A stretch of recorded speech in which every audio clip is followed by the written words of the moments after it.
Office শেষ করে বাসায় গিয়ে রাতে ঘুমানো পর্যন্ত কি করি সবকিছু এই ভিডিওতে শেয়ার করব। আজকে অফিস শেষ হতে আর খুব বেশি সময় নেই, আর কিছুক্ষণ পরে অফিস থেকে বের হয়ে যাব। আজকে সকালে অফিসে আসার সময় কিন্তু অনেক বৃষ্টি হচ্ছিল, তাই বাসা থেকে বের হওয়ার সময় সাথে করে একটা ছাতা নিয়ে এসেছিলাম। এখন আবার সেই ছাতাটা নিয়েই বাসায় ফিরতে হবে। অফিস থেকে বের হয়ে ধীরে ধীরে হাঁটতে হাঁটতে বাসার দিকে রওনা দিলাম।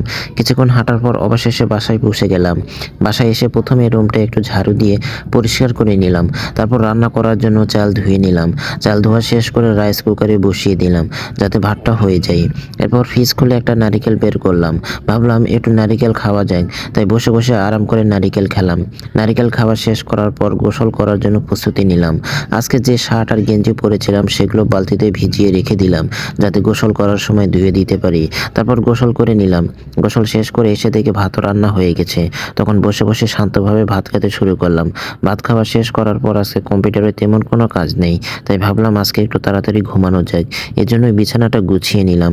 এখন ঘুমানোর জন্য প্রস্তুতি নিচ্ছি। আজকের মতো এখানেই শেষ করছি। সবাই ভালো থাকবেন। আল্লাহ হাফেজ।